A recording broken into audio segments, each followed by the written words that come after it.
दोस्तों, महाराष्ट्र में रातों रात महाविकास आघाड़ी की सरकार गिर गई है और उद्धव ठाकरे को रातों रात इस्तीफा देना पड़ा, राज्यपाल को सौंपना पड़ा।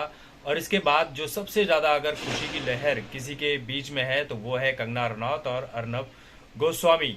अर्नब गोस्वामी अपनी खुशी जाहिर कर चुके हैं अपने चैनल पर, और कंगना रनौत भी अपनी खुशी जाहिर कर रही हैं अपने इंस्टाग्राम अकाउंट के माध्यम से।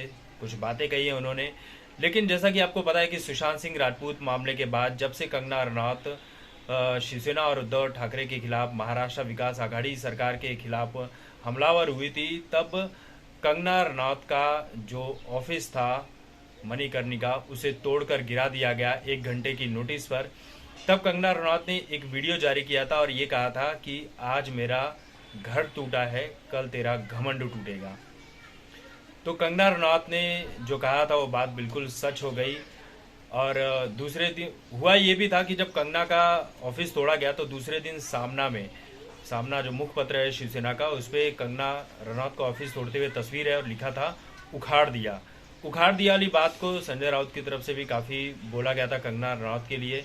और अब जब कल रात को सरकार गिरी है तो लोग यही बोल रहे हैं कि उखाड़ दिया महाराष्ट्र से सरकार।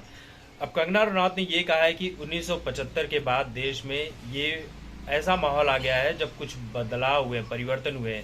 उस समय जेपी नारायण ने ये बात कही थी कि सिंहासन छोड़ो जनता आती है, और फिर राजनीतिक बदलाव हुए थे। ठीक उसी तरह से मैंने 2020 में कहा था कि जब लोगों का दिमाग फिर जाता है राजनीतिक कुर्सी पर बैठे हुए, जब लोग गलत काम करने लगते हैं, तब फिर उसके बाद सर्वनाश होता है और फिर उसके बाद सृजन शुरू होता है। यहाँ तक कि कंगना रनौत ने यह भी कहा कि जब महाराष्ट्र में ही शिवसेना हनुमान चालीसा के ऊपर बैन लगा रही है तो सरकार तो गिरना बनता ही है।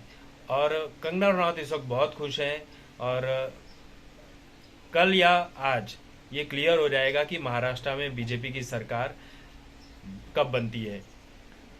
देवेंद्र फडणवीस फिर से मुख्यमंत्री बनाए जाएंगे। जो शिवसेना के बागी विधायक हैं जो गुवाहाटी गए थे वो गोवा लौट चुके हैं, गोवा से वो मुंबई आने वाले हैं।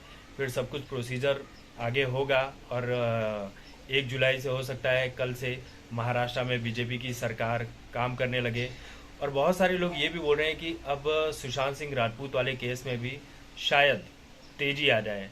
और अगर बीजेपी की सरकार बनने के बाद भी सुशांत सिंह राजपूत केस में अगर तेजी नहीं आती है तो आप समझ लीजिए कि इन सभी का मतलब सिर्फ राजनीतिक मंशा ही है।